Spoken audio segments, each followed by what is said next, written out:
Welcome to Focus Today. I'm Steve Johnson, and you may know that June has been designated as National Gay Pride Month. In fact, you might have seen a story that we had earlier on in the month where there was a gay pride parade in the Portland area, and Oregon's Governor Kate Brown was kind of the grand marshal of all of that. So it's happening around the United States, but you're not really hearing too much about anything other than that when it comes to issues of the gay community, even though there are a lot of laws being passed and all the rest. We're going to kind of talk about that with a guy who's involved in some of the counseling and therapy for those individuals. Christopher Doyle is with us. Thanks for being back with us. I think we talked to you just a few weeks ago.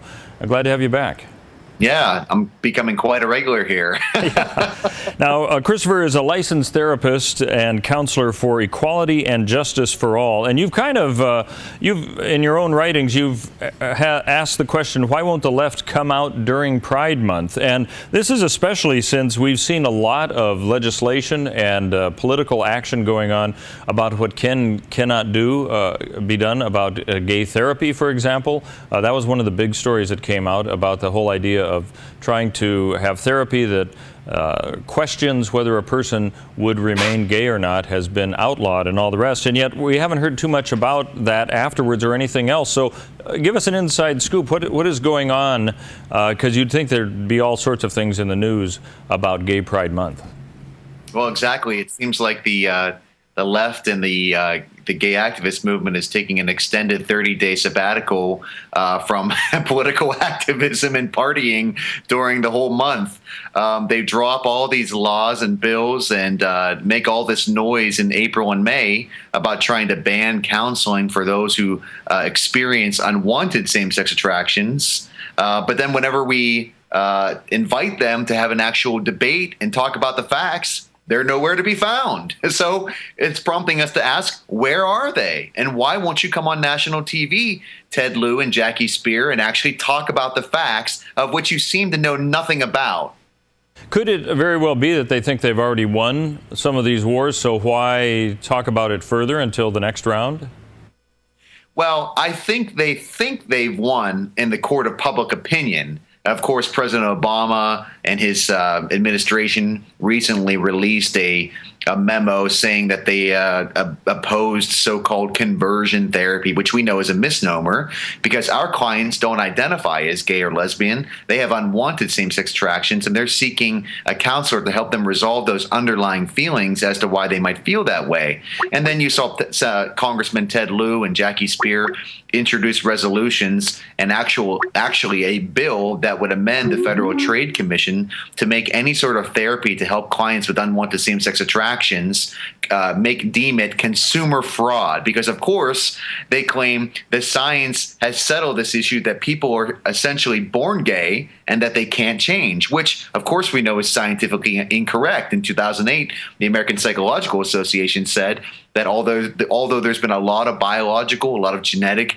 research done on this issue, there is simply no gay gene, and we cannot determine that people are born gay or lesbian by birth. So the science is far from concluded on this issue, but this is what the left loves to do. They love to say the debate is over, we win, agree with us, and if you disagree, you're a homophobe and a bigot. Well, it does beg the question then, what do you see as that, because this is an ongoing, I don't know if battle is too strong a word, but it certainly is a debate and a controversy that's going on. What do you think the next phase moves to now with some of the recent trends that we've seen? Well, I think we really need to get out the stories of those who have experienced change in sexual fluidity and their sexuality, not only from an advocacy perspective, meaning that we need to hear more voices, and unfortunately we're seeing an increasing trend of the mainstream media try to cut out the voices of those who have left homosexuality and not allow them airtime. So that's important. Number two, we really need to pressure the government and academia to do more research on this issue. 25 years of research has tried to follow a supposed biological links to homosexuality, and there hasn't really been any credible evidence. Millions and millions of dollars. In fact, the NIH, National Institutes for Health, released a study in the early 2000s that mapped the human genome to try to find a so-called gay gene. And of course, surprisingly, it came out that there is no gay gene, that you're either created a male or a female, and that sexual orientation doesn't lie on the genome. So we need to stop wasting all this taxpayer-funded money, millions of dollars, on this terrible research, and actually look for credible links in family and environment and temperament. And if it was my job, and if it was if I got my way, I would direct all this crappy money that we're sending for research to biological links and actually put it to counselors who are actually working with these clients and see if we can look for family and environmental links and do study and research on that. But of course, that's very politically incorrect, and I doubt that will happen. But in my opinion, that's what we need. Well, I want to get back to what you talked about, the research maybe being politicized. You know, Ben Stein, in his documentary Expelled, he talked to a lot of academians who, from what we can tell, they were marginalized, moved out of their positions when they had a view that was contrary to what I guess the flavor of the moment was when it comes to evolution, creative design, and that type of thing. Are you seeing a similar research polarization going on in those who are researching genetics? Well, I think what we see in general is the left likes to say the debate is over on creation, on climate change, on homosexuality. There's no dialogue. And this is evident as to what we're seeing currently now with this whole silence from the left and the gay activists. You know, they throw out these bills and these laws and these pronunciations, and it's all to raise money from their base. We know that there's no chance of these bills getting through a Republican Congress. So there's no benefit for them to actually come on to national TV and actually do a debate. So if you're listening and you're out there, Congressman Lieu, Congressman Speer, President Obama, Valerie Jarrett, we're here. We'll debate you if you come on national TV. If you're so convinced about your position, why don't you come on national TV and debate me? Because I will tell you, you will not win, and that's why you won't do it. If the researchers are being marginalized, as you say, if not nothing more than just ignored, I mean, let's say there's not a grand conspiracy, but they're just not given the thought of consideration or being a part of the debate, what do you think organizations like yours can do to bring that to highlight? I mean, you could put out a YouTube video, you could, have a tour circuit, but does it become more difficult to get your perspective out there if the mainstream media isn't covering it, as you say they aren't? Well, let's face it, a YouTube video is not going to be a drop in the bucket with today's ADHD saturated culture. I mean, there's plenty of YouTube videos out there, and honestly, what impact do they have?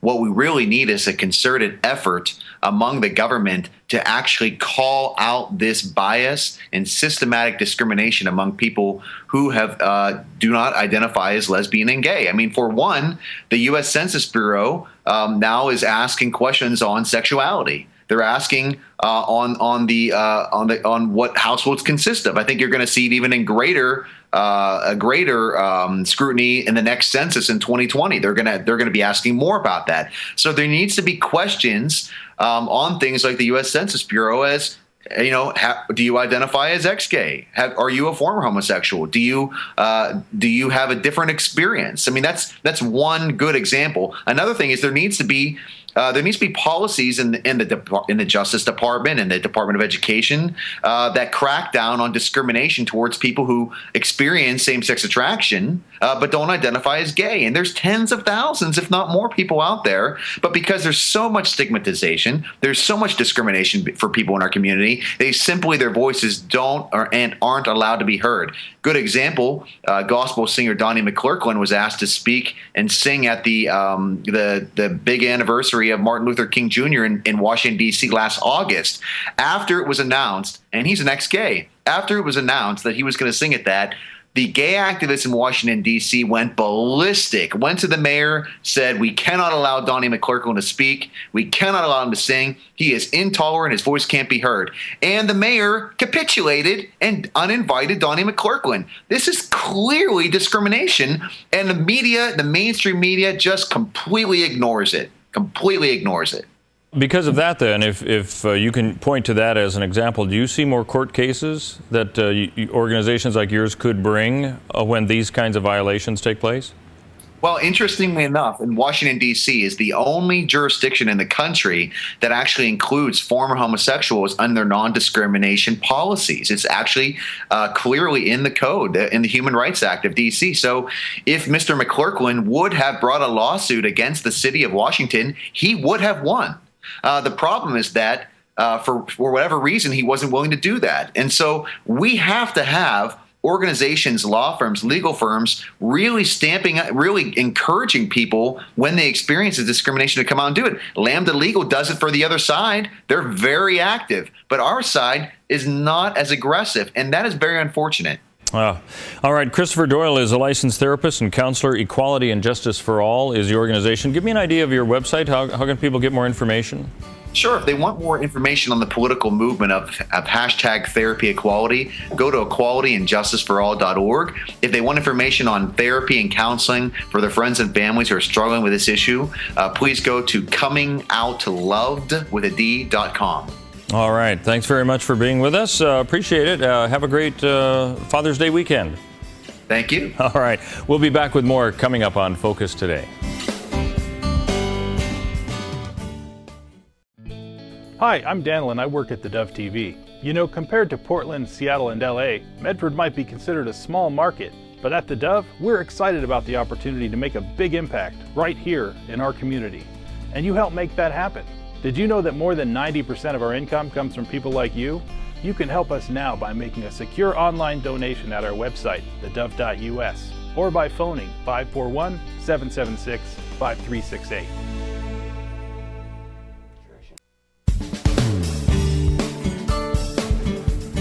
Well, welcome back to Focus Today. You know, Father's Day is right around the corner. Have you made plans for your superhero of a father? Have you thought of your dad or that special guy in your life as the superhero? Well, Paul Asay says you should start thinking about that. You know, we aired the Plugged In movie review, and he's with Focus on the Family in that division. And I've been told he's a self-proclaimed superhero fanatic. He's with us today. Paul, do we need to start thinking of our fathers as superheroes? You know what? I think fathers really are superheroes in a way, you know, and when you look back at how when kids are developing, when they're real tiny, I think that dads, if dads are in the house, they're about their very first superhero. You know, they're strong, they're reliable, they just do what superheroes should do, which is take care and make sure that they feel safe and protected, and lift them up on their shoulders and help them to fly. So. Well, let me ask you, what age is it where kids, I think they probably think of their dads that way to begin with, and then something happens. So what age is that where the sheen of superhero-ness is gone a little bit, the cape comes off? Yeah, well, you know, I think it actually varies from kid to kid, and it sort of depends a little bit on what the dads do too, you know, but I think that generally speaking, once you hit about 11, 12, and you're starting to develop that sense of yourself, all of a sudden you start to see dad not as sort of this figurehead, not this guy who can do anything, but as a real human being. And so when you start seeing some of those flaws come to the forefront, when you start to see some of the realization that, you know, he's not that much different than you in a way, I think that some of the sheen just sort of goes away. And as any parent of a teen knows, that sheen just keeps dribbling away a little bit more, until all of a sudden when they're 23 or 24, all of a sudden their dads become kind of cool again. Okay, so the cycle comes around that soon. Well, that's actually good, because I thought it might be a little bit later once the kids start having kids and realize, oh, this is what it was like for my dad. So it could be a little later. Okay, so now we're moving into Father's Day, and I suppose talking to those kids who don't see their dads as a superhero like they were, they're probably thinking, well, I normally get them a tie or whatever it is that I normally get them. What would you say is the best way to celebrate Father's Day? Do you have some unique ideas, maybe something that you've seen that works for you that's a little out of the box? You know, as a dad myself, my own feeling about this is that I think that kids struggle a lot with what to get their dads for Father's Day, because dads are just hard. Moms, they tend to be a little bit more communicative maybe about what they want or what they need. Dads, because of their reputation, I think sometimes can say, I'm good, I don't need anything. Again, sort of that superhero mode. But I think that really, particularly for as your kids get a little bit older, I think older kids, one of the best things they can do is really just sit down and spend time with their dads. Spend time, let them know how much they're appreciated, how much they impacted their lives, because I think that dads really have a powerful impact, sometimes negatively, but they have a really powerful impact on kids as they grow up. And I think to let them know that, I think every dad sort of appreciates that understanding that they've really made a difference in their kid's life. I know that that's something that I would really appreciate as a dad. Sure, yeah. Well, as life goes on and everything, and maybe the kids will have these realization, is there a way that dads can kind of get through this zone of mystique that is gone to kind of pad the way for the eventuality that they'll realize, hey, he was a pretty good guy? Yeah. Here's the thing. I think that, again, when we talk about little kids, they see their dads as sort of these superheroes, these strong, powerful, very reliable type of people, hopefully, if their dads are doing a good job. But the thing about superheroes is that it's not really their superpowers, it's not their strength or whatever that makes them the superheroes that they are. It's their ability to really be heroes in everyday life. And so I think when you're talking with dads about becoming, sort of retaining maybe even a little bit of that superhero mystique, I think it really comes down to three things. I think you need to spend time with your kids. Even sometimes when they don't seem to appreciate it as much as they did, I think spending time with kids is just really, really key. As a dad, I think you need to be equipped always to deal with chaos, because anybody who's been in a family knows that there's a lot of chaos involved. And when you think about superheroes, that's what they do. They dive into chaos. They sort of try to make order of these horrible situations. And I think as a dad, to be willing to help your kids with their problems, be they small or large, to always be there to talk, to be willing to get into the mess, I think is really key for dads. And I think the other thing for fathers is to never, ever give up. For me, that's really the key when it comes to being a hero at all, is that even if you have one day where you've fallen flat, you've yelled at your kids when you shouldn't have, when you didn't spend as much time as you wanted to, when you do something that you just are not necessarily proud of as a dad, the next day is a brand new start. You pick up and you try again. And each day is sort of a fresh opportunity to be sort of that hero that I think your kids really need you to be. We hear this quite often when a mother is to become a mom. She says, I don't know what to do. Where's the textbook? What do I read here? I'm not ready to do that. You never hear that, though, from the father to say, I'm really not ready to be a dad. You mostly hear it from the mom. So you've kind of touched on it, I think, a little bit. But based on this, then, if there's a father or a father-to-be saying, what insight can you give me? What would you talk about the main purpose that you see in that role of a father during those years?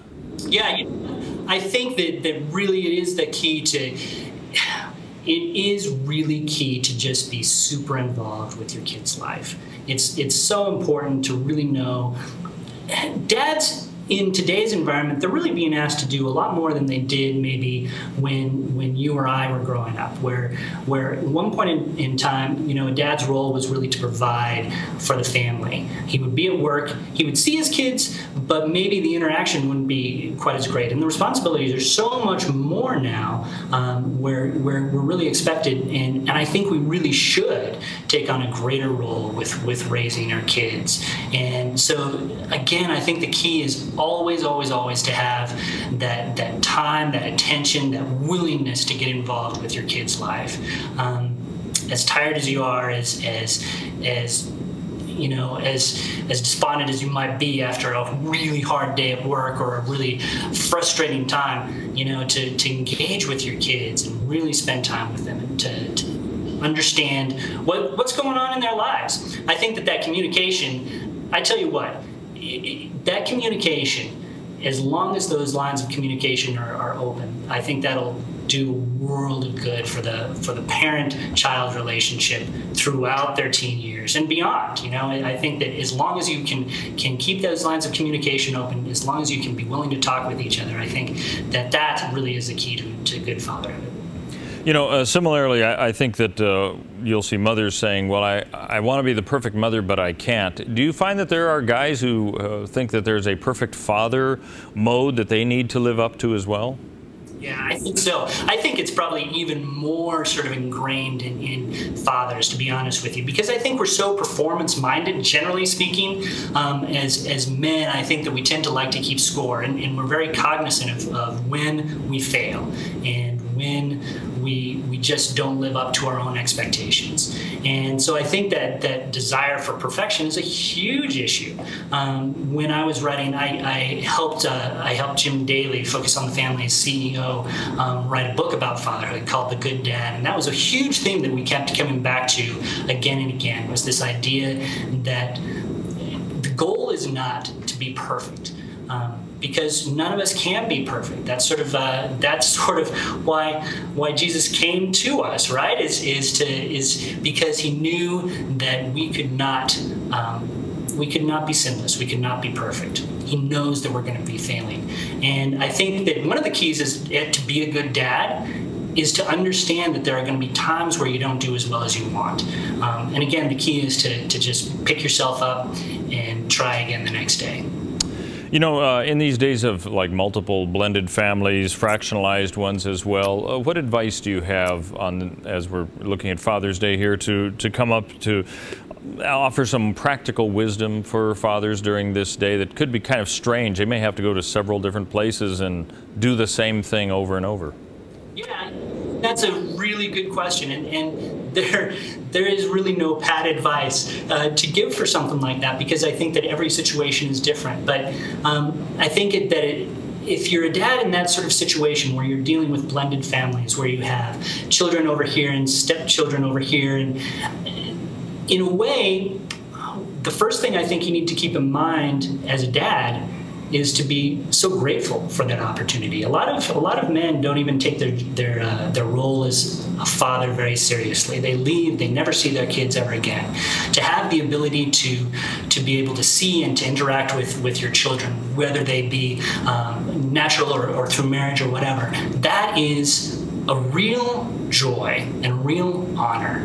And I think that when you go into those interactions with that sense of joy and honor, this may sound a little Pollyannish, but I think that to have that sense of gratitude when you go into those relationships can make some of the discomfort that you may be feeling about that dissuade a little bit, because I think that people can really sense that you're really engaged with them and that you want to be a part of their lives and that you appreciate them so much. I think that gratitude comes across in our interactions.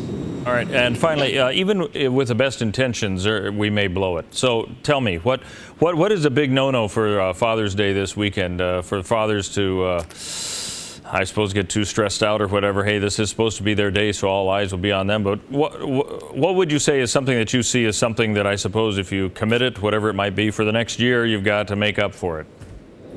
Yeah, that's a tough question. I think as we go into Father's Day, again, be very grateful for anything you get, even if it's the ugliest tie in the world. When you go on into the year, I think that you just, again, I think it's the attitude.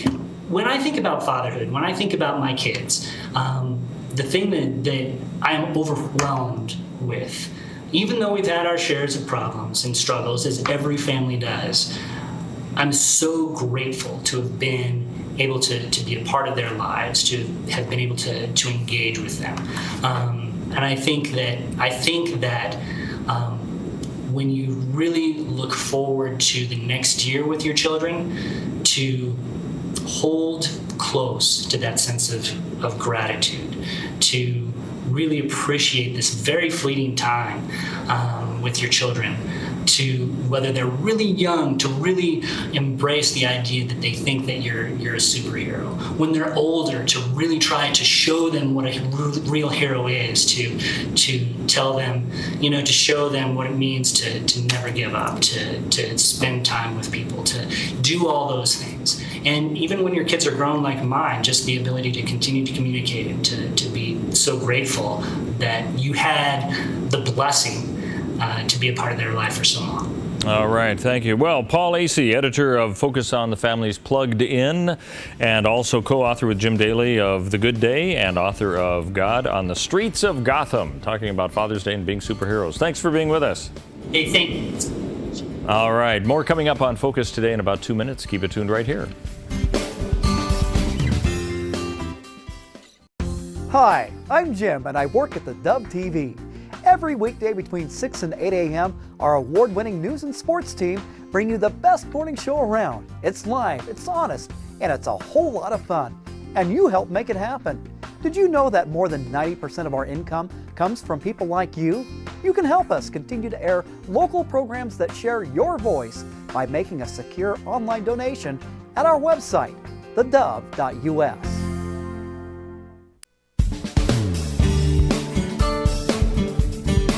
Welcome back to Focus Today. Steve Johnson with you here, along with Scott Jorgensen. He's a legislative staffer, an author, and a former reporter. We've had him as our liaison to Salem on a few occasions. And we're going to, we normally tell you kind of whatever the stories are of the moment happening in Salem that might be hitting the news. We're going to be talking about a couple of them that you might not have heard about, including some behind-the-scenes types of things. Scott, good to have you here. Normally Perry's talking with you. Glad that I'm able to talk to you. How's everything in Salem?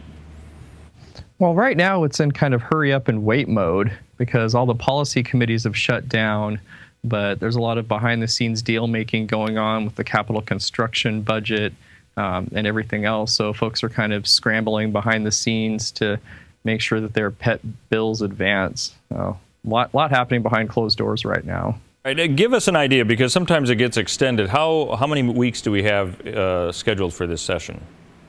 The constitutionally mandated last day that we can be here is July 11th. So my prediction would be that we'll be done sometime between the 4th and the 11th. But the longer it goes on, the worse it looks for the majority Democrats because they're in charge of both chambers. And originally, early on in the session, I did a radio interview with Senate President Peter Courtney, and he'd indicated that he wanted us to be done by the end of June. Well, that would, we have about a week left if that's the case. That's a little optimistic, it sounds like, especially with some of the big items you have coming up. Wildfire season, we've been covering that a lot. This is, it could be really, really, really bad. But from a standpoint, people are probably saying, well, why are you talking to somebody in the legislature about wildfire season? But you've kind of seen some state and maybe federal policies that could make this season worse. Elaborate, what is it that you're seeing with what we are possibly going to experience in the wildfire season? Well, last week we ended up having fires break out literally all over the state at the same time. You had one fire at Biggs Junction, 90 miles east of Portland. There was areas of Bend, over by this park that were being evacuated. And then you had a fire over there just north of Grants Pass in Hugo, literally all at the same time. And then you also have the Buckskin fire over by Cave Junction. And that one is up to about 2,400 acres. And it's the same area that burned during the Biscuit Fire in 2002 and the same area that burned in 1987 during the Silver Fire. And this just keeps happening over and over again. And few things have shaped my perspective more than the Biscuit Fire. At the time, I was reporting in Central Point and living in Talent. And I'm sure your audience and you all remember the air quality back then in 2002. It was absolutely disgusting. So here we go again. Well, talk a little bit about the idea of our policies. Is this being addressed somehow legislatively at all? Is there something that the state can actually do to help this that they haven't before? One of the things we've done is our office had a bill, House Bill 2501, and this passed through both chambers unanimously and unamended. Right now, when the Department of Forestry makes its reports to the emergency board for firefighter emergency funding allocations to fight fires, they only count the damage to public property. So there's no mention whatsoever of the damage to private property. So what that bill would do is include that as part of the total. As a result of that, the firefighting costs that are presented to the public are underrepresented. And so this will give lawmakers a more accurate portrayal of the true costs of the damage caused by these catastrophic wildfires. And where is that bill right now? That bill, I believe, is awaiting the signature of Governor Kate Brown. So we were able to get that through the process, which, given that we're in the super minority here in the Senate, we consider a big victory. Now, there is a movement of front, and we really wanted to let folks know about this. Right now, the cost of fighting firefighters comes out of the general fund, but there's a bill that's been proposed, and that's House Bill 2588. And what this essentially would do is impose a severance tax from timber sales off of private lands to fund firefighting. So it shifts the burden onto private landowners. That one's been in the House Revenue Committee since January, hasn't had a public hearing or anything, but House Revenue is one of few committees that are still meeting right now. So that anything can happen in the next couple of weeks, and none of these bills that are in these committees are truly dead until the last gavel falls. There's also a movement of front to increase forest landowner assessments in order to fund firefighting. We think that's a very misguided approach, seeing as how a lot of these catastrophic wildfires are due to poor federal management of these natural resources. Elaborate a little bit on the first one you mentioned. If, in fact, the costs to private owners, the damage was also included with the federal, what does that affect? What would be the impact of that? I think what it would do is, right now the costs are lowballed, and I think almost deliberately so. So they could say, oh, well, it only costs this much. But when you think about it, in the fire over in Biggs Junction, that's a place 90 miles east of Portland, there was extensive private property damage in that, buildings and everything else. You also have, once the fires start to spread from public lands to private lands, you get damage to that property, but livestock is affected as well. So that's what you get is it's not a true representation of the true costs right now. And I think that our lawmakers need the most accurate information possible when making these determinations. And the eventual hope is that these more accurate revised figures could go, a long way towards helping to prompt some more sensible policies at the federal level. See, okay, so that if it costs more to actually see what the value is of the loss, then that number could say, hey, we've got to do something about it if it's a higher number. That's what you're saying. So those private owners, this wouldn't necessarily reimburse them faster or quicker or more extensively, would it, if it were passed? It's just more of an accurate rating of the damage of the fires? Correct. Oh. I'm just curious. I mean, I have no idea what the private costs would be. Would it? How would it increase the if you had a certain fire and you included the private costs, what percentage would the cost of that increase? Would that be a 20%, a 30% increase, do you think, in what the damage would have been if you include the private property? It depends on the property, and that's one of the issues that keeps happening, is that you have all these private parcels of land that are adjacent and immediately bordering the federal land and the state-owned land. And the state does a better job of managing its timber and its forests than the federal government does. And I think that's part of what we're seeing down there in the Cave Junction area. Because as you remember, back in 2002, after the Biscuit Fire, there was a push to go in and salvage and pull out all the dead stuff and plant new healthy forests. But those efforts were halted by lawsuits by environmental groups that were ultimately dismissed as frivolous by the courts. But by the time it made its way through the process, the value of the timber had decreased rapidly to the point where it was no longer cost effective to go in and do that kind of salvage work. And some of that timber is now burning today, so because they didn't clear it out. Yeah. Wow. Yeah, let me ask you, exactly. let's move on to another one. You mentioned that there are some bills passed that would involve the ability for citizens to record police officers. This has to do with body cameras and all the rest. Where are we with those restrictions? Because I know police agencies are looking at what they're going to be required to do, and a lot of our own agencies have already put in the budget new body cameras, but how they log it and categorize it, that's another headache. But where are we with that vein of laws in our system this session? So there are 3 bills along those lines. One is House Bill 2571, and this one would require the local agencies, local law enforcement agencies, to create policies and procedure for the recordings from body cameras.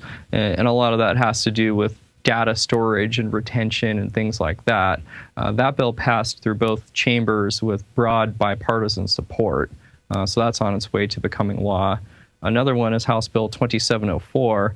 And what that does is that right now, if you're recording a conversation, you have to let somebody know that you're doing it. If you don't, it's a Class A misdemeanor. So what this would do would create an exemption to that prohibition on recording a conversation involving a law enforcement officer, as long as they are on duty, as long as they're doing it openly and in plain view, and as long as you're lawfully there. So it doesn't give you the authority to engage in criminal trespass for the sake of recording a police officer's conversation. And that one also passed both chambers on with broad bipartisan support. Not unanimous votes, but pretty close. Okay, that's good, because I know that's been a big issue in some other states too. And I think a lot of us thought, well, in the news area, of course, we're recording stuff all the time and we don't give a second thought of it, but that somebody could be somehow fined for having their camera out, videotaping what is done in the public place with a law enforcement officer. I think it surprised some people. So, well, that'll be interesting. Let's talk about the aspect of Senate Bill 822. It has to do with the recording of grand jury proceedings. Describe what this is about. I think this is off the radar of most people. What is this issue? Well, and this is being pushed by the defense attorneys, and there's been a lot of lobbying going on this bill on both sides of it. The district attorneys have been adamantly opposed to this, and the reason, and this is one of the positions taken by the defense attorneys, and they say there's this perception that grand juries are largely a rubber stamp for the prosecution, and that it's just almost this formality that you go through and you get the end result. One of the things that their lobbyist was telling me is that with mandatory minimum sentencing, that prosecutors have this ability to use it in a coercive manner, to say, okay, well, we're going to charge you with all of these offenses here, and a lot of them are Measure 11 offenses, and so if found guilty, you're looking at 50 years in prison, or you could plead guilty to a lesser charge over here and do 2 years. And that a lot of times people will just accept the plea bargain and not take their chances. But like I said, it isn't moving right now because they don't have the support, the number of votes that they need to pass it. And so they're kind of lobbying individual members. And but the fact that the district attorneys, the local elected officials, because district attorneys are elected, right?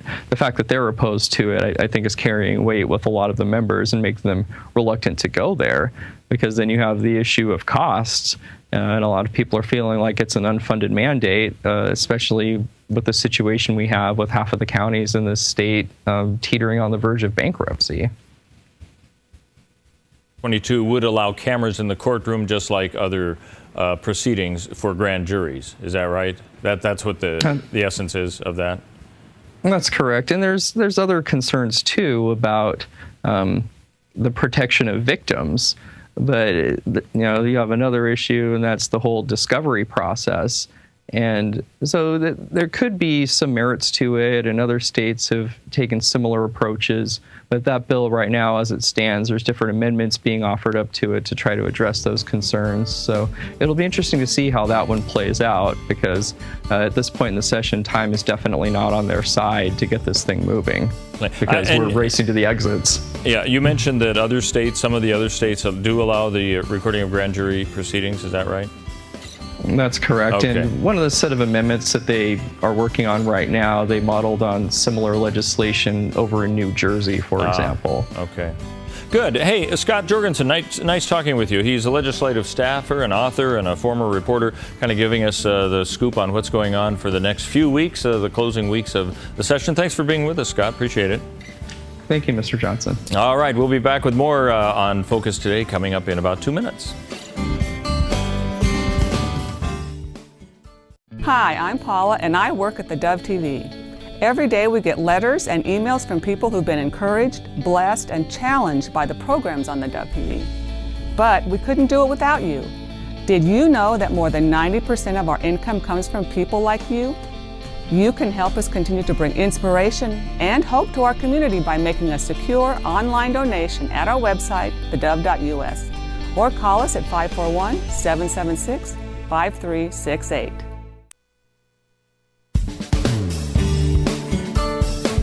Welcome back to Focus Today. Our next guest is Carl Gallups. He is a pastor, a best-selling author, a radio talk show host, a former Florida law enforcement officer.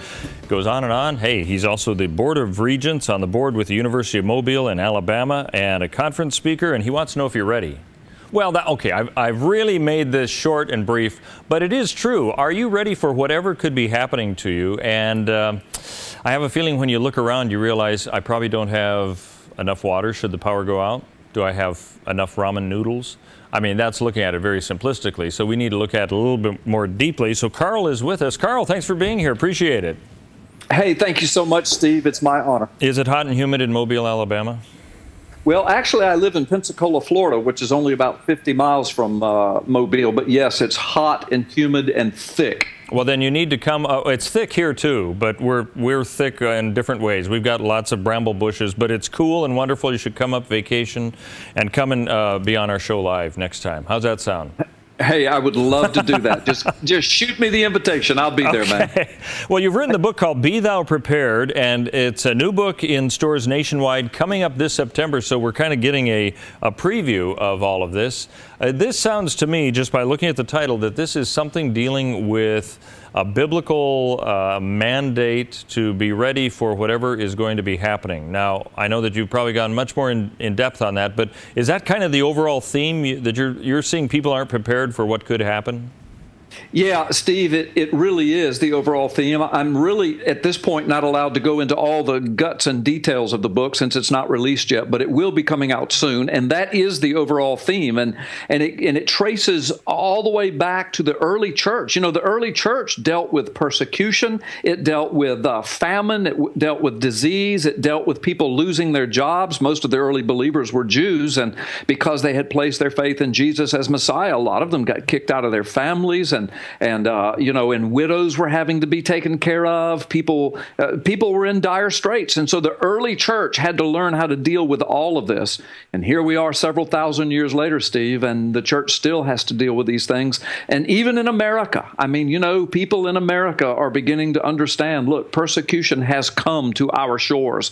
And we had the horrific church shooting and just yesterday in South Carolina, many more before it, probably more in the future. So yes, we've got to be prepared, and we have to be biblically prepared and logistically prepared. Okay, well, it sounds like you're talking about two, if I could bring it down to two main things, being spiritually prepared and physically prepared. Do they go hand in hand? I mean, I can see where we don't have enough food. We got to watch out for that. But you're thinking that people aren't also prepared for some sort of a coming persecution that could be happening? Are you seeing that in the wings? Oh, yes. People are writing about this. Mainstream media is talking about it. I document this in my book. Everything from the light side of persecution to just being made fun of, lampooned and lambasted in the media, to the more medium persecution of attacking Christian bakers and florists, for example, to the more severe persecution. For example, if the Supreme Court rules that homosexual marriage is normal and natural and the law of the land, land. What's that going to do to churches? What's the radical homosexual movement? What is their response going to be? What will happen to churches that do not perform homosexual marriages? What will happen then? I mean, people see this. Of course, we have an influx of Islamic Muslim immigrants coming from Somalia and now Syria. That's in the headline news. A lot of them are connected to ISIS, and of course they hate Christians, and look what they are doing in the Middle East. Will that come to America? So yeah, the book examines all of those things right out of the headline news, as well as biblical and logistical and practical matters on how to deal with that. An idea. I think a lot of people are saying, yeah, I can see this thing coming, but I have no idea even how to think about any preparation for that. Yeah. What should people be thinking about? Yeah, well, that's why I wrote the book. And the book deals everything from the spiritual, biblical understanding. Look, did Jesus say anything about self-protection? Does the Bible say anything about self-protection? Is it okay for Christians to have or own or carry a weapon? Is it okay for churches to be armed, so to speak, or to have security ministries? And if we do, how do we do that? How do we put together a security ministry? All of that kind of stuff is in the book, as well as just logistical things on food preparation and water preparation and storage and the basic necessities of life. How do we do that? How do we make that happen? And listen, in case some of your listeners are thinking, oh, well, he's one of those rabid preppers. Well, it depends on how you want to prepare, how you want to define prepper. I live in Hurricane Alley. We're always preparing down here. We're always concerned about food storage and water storage and power supplies and sheltering in case your roof gets blown off. I've lived through many major hurricanes here, and we've had to minister to people, to whole communities of people who've been devastated by hurricanes. So even if it's not the worst case scenario, and I'm not a sensationalist, I don't run around setting dates and wringing my hands, but I'm just looking at life the way it is. We're living in prophetic times. We're living in changing times, and people need to be prepared. The church needs to be prepared. Families need to be prepared, and that's what the book is about. Do you find people are pretty oblivious to some of those concerns, or is it in their mind they just haven't done anything about it? Well, listen, that's an excellent question, Steve, and an excellent way to pose it. And the answer is several-fold. Yes, according to Barna Research Group, in polling thousands of pastors, the vast majority of them and their churches do not have, and all of this, again, is documented in my book, they don't have any security measures. They don't have any preparation measures for food and water and clothing and shelter. The vast majority don't. And so I find that a lot of Christians have not been thinking about these things. I think there's a general awakening going on, though. I hope my book will help in that, not only to awaken people, but to give them some logical, biblical, practical answers. But yes, the vast majority, I think, have not dealt with it. But I find that Christians in the pew, Steve, they are concerned. They are asking. One of the reasons I wrote this book is because for the last several years, I've had some of my own church members asking me. They know that I was a former law enforcement officer. I've been in the ministry 30 years. I've gone through hurricanes and natural disasters and ministering to people. And they've asked me, what should we do, Pastor? How should we be prepared? If persecution comes, how should we personally prepare? So anyway, I put everything that I know and everything that I could research from other experts, and I put it in this book. And I hope that it will be a blessing to many people in many churches. Makes me wonder if we don't have the idea that if I start preparing, it's almost an inevitable it will come. But if I leave it and I don't do anything about it, out of sight, out of mind, I'll just live in denial and I'll be okay. Is there an element of that comes into play too, do you think? Yeah, well, there is, and I address that in my book. And, it's amazing that people would approach it that way because, look, are there earthquakes in America? Yes. Are there hurricanes? Yes. Are there tornadoes? Yes. Are there droughts? Yes. Look at California. I bet those people wish they had stored up water and knew how to purify water. Are there tornadoes? I think I said that. Are there floods? Yes.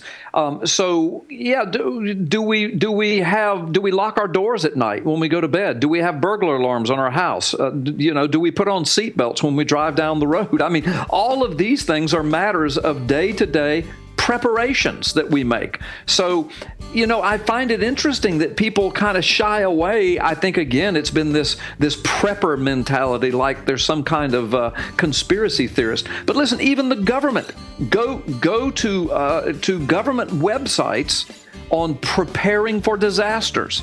And even the government has pages and pages of how to prepare for disasters because disasters are common to humankind.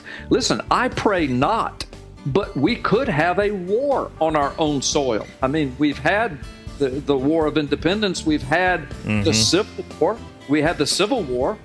What's to say that we might not have to fend off or ward off foreign invaders one day? I pray not. Let's hope not. I'll tell you what, Carl Gallups, he's the author of the book Be Thou Prepared, in stores September 15th. Thanks for being with us. Appreciate it. Hi, I'm Paulina, and I work at theDove TV. Did you know that when you support theDove TV, you have a profound impact, not only in our community, but around the world? It's your continued support that takes the inspiration and hope in the programs we produce and makes them available to the thousands of people who are watching these videos online every week. Help bring encouragement and hope to our valley and beyond by making a secure online donation today at our website, thedove.us.